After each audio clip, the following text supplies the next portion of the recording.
A ilha de Cuba não deixa de ser notícia e exemplo para os povos de todo o mundo. Varando o perverso bloqueio que lhe impõem os Estados Unidos, a capital Havana e o balneário Varadeiro foram palcos recentemente de dois eventos marcantes. A reunião do Fórum de São Paulo, que congrega os partidos progressistas da América Latina, e o Festival Internacional de Turismo, com a presença de 57 países. Lá, os representantes das várias nações puderam observar as efervescentes reformas do regime que tornam a ilha para lá da excelência em educação, saúde, ciência e tecnologia. Só este ano serão inaugurados 8 novos complexos hoteleiros, entregues 350 ônibus e 4.500 novos carros para o turismo, que este ano recebeu quase 3 milhões de turistas. Mas é nas crianças e na juventude que a pérola do Caribe deposita sua maior confiança. El pré-universitário, sim. Então já estudaram 6 anos na primária? Sim. 3 na secundária. E agora pré-universitário. E agora pré-universitário. Olá, dentro de nossa série sobre a América Latina, nós hoje vamos abordar 2 acontecimentos que ocorreram coincidentemente em Cuba.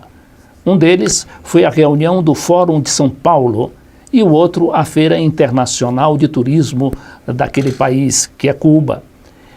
Nós trouxemos aqui para conversar o secretário nacional em exercício do PDT, André Menegotto, que recentemente foi eleito pela Convenção Nacional e que teve nessa sua viagem a Cuba a sua primeira missão.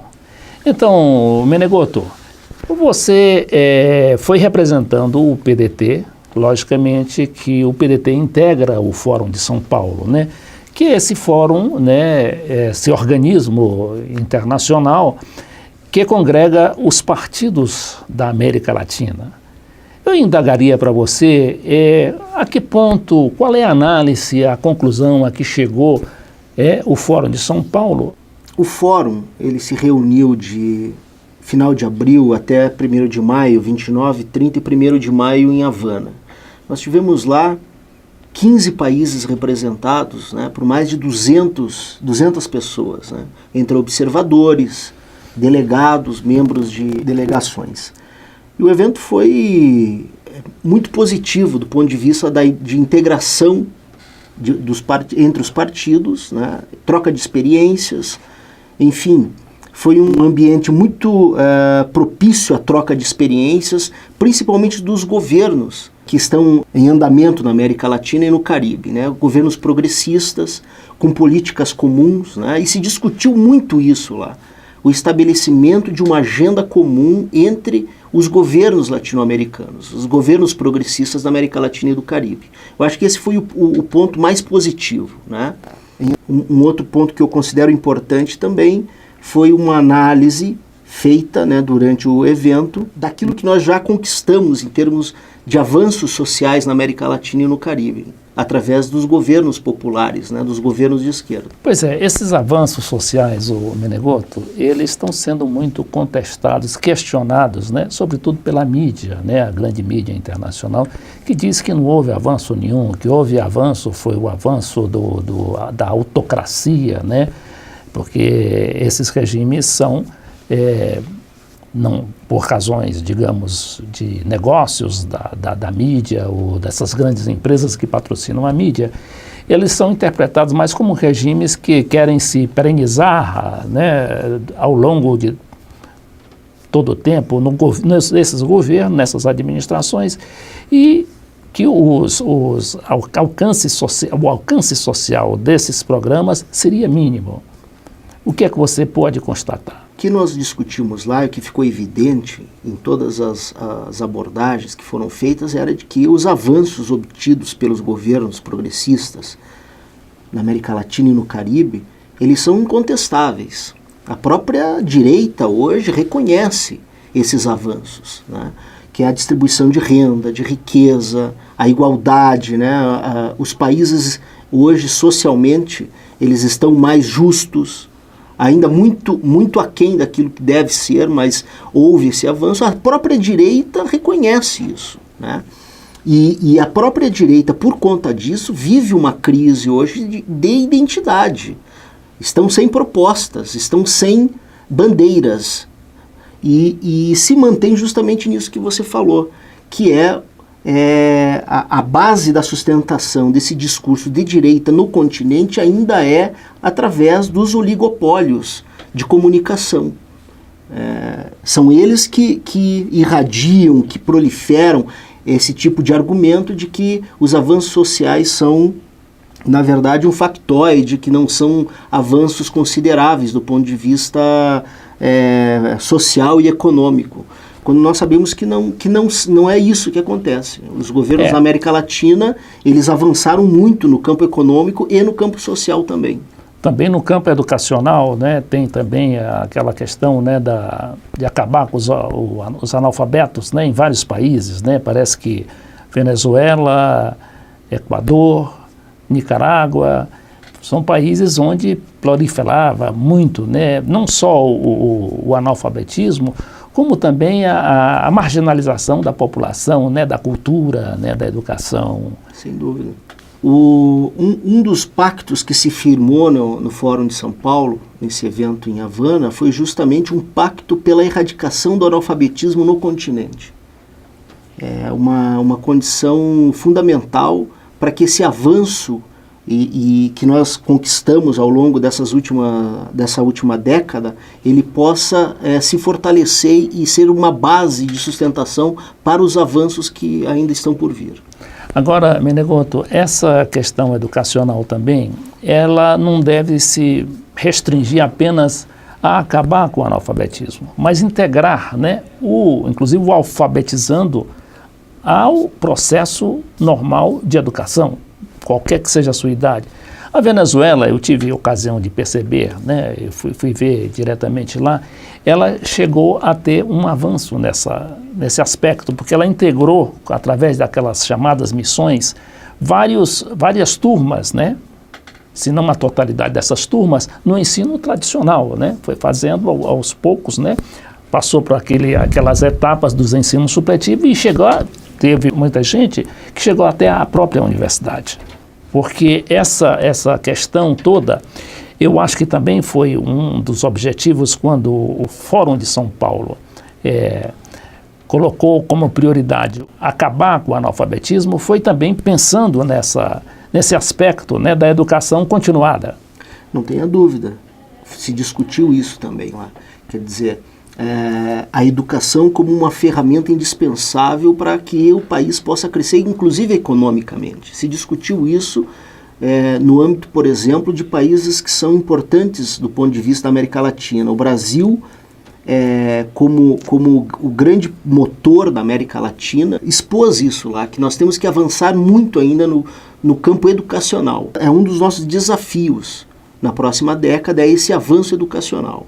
E aí nós até tivemos a oportunidade de nos pronunciar lá com relação a isso, na necessidade de que os governos invistam em políticas educacionais efetivas, estruturantes, como uma política efetiva de Estado, né? Coisa que não acontece, infelizmente, em muitos países, inclusive no Brasil. Agora, com relação à estabilização desses governos, né, que ele vira e mexe, eles estão sempre sob um ataque frontal, diuturno, né, desses meios de comunicação. Eu perguntaria, houve alguma estratégia para responder ou se contrapor a essa situação? Foi um ponto muito debatido, essa influência da grande mídia e dos grandes oligopólios de comunicação nos governos da América Latina. Não se tem outra forma de se atuar senão na conscientização e na busca de alternativas do ponto de vista de comunicação, de rede social, popular, para que a gente possa contrapor, né, ser o contraponto disso desses ataques que nós sofremos diariamente pela mídia. É uma situação hoje vista em praticamente todos os governos progressistas latino-americanos. Você tem grande parte da mídia oligopolizada, comandada por grandes grupos econômicos, que faz a verdadeira oposição aos governos, né? Porque a direita hoje, como eu disse, está enfraquecida, sem discurso, sem representantes, né, que possam fazer essa oposição. Então quem assumiu o papel de oposição aos governos na América Latina, os governos progressistas, foi a grande mídia. E se discutiu lá justamente uma estratégia através das redes sociais para que se busque esse contraponto. E ao mesmo tempo uma espécie de uma forma de conscientização do povo em relação a esses assuntos. Essa questão de redes sociais também, elas têm uma certa limitação se não tiver povo na rua, né? Porque uma das primeiras providências que adotou o novo presidente da Venezuela, o Nicolás Maduro, cuja eleição vem sendo contestada e questionada, apesar, né, dele ter sido proclamado eleito e com a legitimidade, o pleito lá teve a presença de vários observadores internacionais, e não há nenhuma, digamos assim, um questionamento com relação aos números, né? Quer dizer, realmente ele ganhou, só que ganhou com a maioria, digamos, ínfima, né? Não foi menos de 2%. Mas que a primeira providência que ele adotou foi justamente essa, fazer o governo de rua, como eles chamam lá, o governo de Cali, né? Que Cali é rua. E é justamente para monopolizar, quer dizer, para mobilizar a população, para que a população na rua defenda os seus governos e os avanços, né, que conseguiram ao longo do tempo. O caminho é esse, não há outro caminho. As políticas de esquerda na América Latina passam pela mobilização popular. Mesmo a vitória do presidente Maduro na Venezuela mostra isso, ainda que seja por uma margem pequena, foi uma vitória incontestável, fiscalizada até por organizações internacionais que comprovaram a vitória do Maduro. E o que existe lá são os mesmos grupos que tentaram dar o golpe no ex-presidente Chávez lá em 2002, né, se rearticulando e se reagrupando agora nesse discurso do opositor, o presidente Maduro. Nós chegamos assim ao final do primeiro bloco do cafenapolitica.com.br. Voltamos daqui a pouco. Quem tem medo de Hugo Chávez? Uma abordagem sobre a nova América Latina. Suas taxas de crescimento com inclusão social que dão inveja à Europa. Mais do que um livro, esta é uma análise do blogueiro FC Leite Filho. Das políticas de Chávez, Lula, Dilma, Cristina Kirchner, Evo Morales, Rafael Correa e Daniel Ortega, que nos arrancaram das políticas de arroxo e nos mantêm longe da crise que afunda os europeus e até mesmo os Estados Unidos. Quem tem medo de Hugo Chávez? Leitura obrigatória.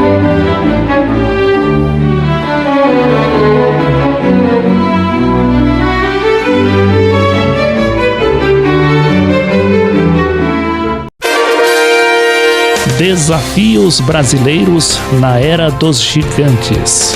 É um clássico de nossa literatura política. Seu autor, o embaixador Samuel Pinheiro Guimarães, focaliza cada um dos 12 capítulos do livro numa série de entrevistas ancoradas pelo jornalista Beto Almeida.